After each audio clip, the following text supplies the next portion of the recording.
India Pak మధ్య కాల్పుల విరమణ ఒప్పందం కుదిరిందో దీంతో ఒక్కసారిగా దేశ ప్రజలంతా ఆశ్చర్యానికి లోనయ్యారు. మోడీ ఏదో పూర్తి స్థాయిలో యుద్ధం చేస్తాడు, పాకిస్తాన్ ను పూర్తి స్థాయిలో తన ఆధీనంలోకి తెచ్చుకుంటారని దేశ ప్రజలందరూ భావించారు. కానీ మోడీ అనుకున్నట్లుగే ఆపరేషన్ సింధూర్ అనేసి ఒక యుద్ధాన్ని ప్రారంభించటము, ఆ యుద్ధాన్ని ప్రారంభించిన తర్వాత గత 4-5 రోజులుగా మోడీ ఇమేజ్ గ్రాఫ్ పెరుగుతూ ఎప్పుడైతే ఈ రోజు ఈ ప్రకటన ట్రంప్ అంటే మన భారత్కు అండ్ పాకిస్తాన్కు సంబంధించిన కాల్పుల విరమణ ప్రకటన అమెరికా అధ్యక్షుడు ట్రంప్ ప్రకటించాల్సిన ఇది వచ్చింది. అంటే మనం ఏ స్థితిలో ఉన్నామో ఆలోచించండి. అంటే రెండు దేశాలకు అంటే మన దేశానికి సంబంధించిన అంశం కూడా ఆ ప్రకటన ట్రంప్ ఇచ్చేంత వరకు వీళ్ళు చెప్పలా మనకి ఇంతవరకు. అంటే దీంతో ఏమైందంటే వీళ్ళు ఉత్తుత్తి యుద్ధాలు చేస్తున్నారు.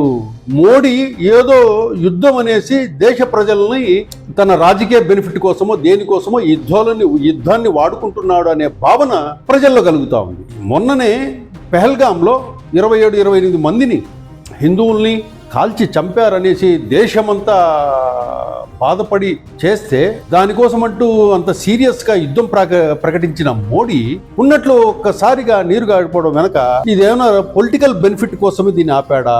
ఏదేమైనా కూడా మోడీని మీద పెట్టుకున్న నమ్మకాలు, దేశ ప్రజలు పెట్టుకున్న నమ్మకాలు ఇవన్నీ కూడా కొంచెం అనుమానించాల్సిన పరిస్థితి ఏర్పడుతోంది. ఎందుకంటే యుద్ధం ప్రారంభించి వారం కూడా కాలేదు, వారం లోపలనే కాల్పుల విరమణ అంటున్నారు. ఇంకా కాల్పుల విరమణ ప్రకటన చేసే ముందు యుద్ధం ప్రకటించాల్సిన అవసరమే ఉంది. యుద్ధం ఎప్పుడు ప్రకటిస్తాం మనము?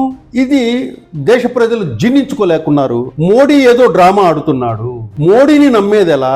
గతంలో కాంగ్రెస్ హయాంలో జరిగిన ఉగ్రవాదులకు సంబంధించిన దాడులు చూడండి, అట్లాగే బీజేపీ ప్రభుత్వ పాలనలో జరిగిన ఉగ్రవాదుల దాడులు చూడండి. చూస్తే కనుక రెండిట్లో ఎవరి పాలనలో ఉగ్రవాదుల మీద దాడులు జరిగాయి, ప్రజల మీద ఉగ్రవాదుల దాడులు జరిగాయి అనేది క్లారిటీ వస్తుంది. ఏదేమైనా ఏదో ఆహా ఓహో అనుకుంటున్నారు ఇప్పటి వరకు ప్రధాని మోడీని. కానీ ఈ రోజు తీసుకున్న ఈ కాల్పుల విరమణ నిర్ణయంతో మోడీ తన ఇమేజ్ ని మొత్తము దాదాపుగా 60-70% దేశ ప్రజల్లో కోల్పోయాడని మనం చెప్పుకోవచ్చు. చాలా మంది దేశంలో ప్రజలంతా ఏం కోరుకున్నారంటే మొత్తం ఇదే లాస్ట్, పాకిస్తాన్కు బుద్ధి చెప్పేది ఈ యుద్ధమే, ఇంకా జీవితంలో పాకిస్తాన్ అనేవాడు ఇండియా వైపు చూడడు, ఆ విధంగా ఉంటుంది యుద్ధం అనేసి దేశ ప్రజలంతా భావించారు.